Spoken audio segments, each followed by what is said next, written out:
स्वयंपाकघरात 5 वस्तू कधीही संपून देऊ नका. का बरं आणि कोणत्या आहेत त्या वस्तू? चला जाणून घेऊया. पण त्याआधी तुम्ही अजूनही या चॅनेलला सबस्क्राईब केलं नसेल तर चॅनेलला नक्की सबस्क्राईब करा.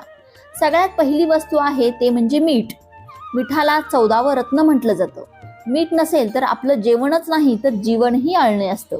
मिठाला माता लक्ष्मीचा भाऊ म्हटलं जातं. म्हणूनच स्वयंपाकघरामध्ये मीठ कधीही संपून देऊ नका. दुसरी वस्तू आहे दूध. दूध दुभत्यानं आपलं घर भरलेलं असावं असा आशीर्वाद आपल्याला दिला जातो.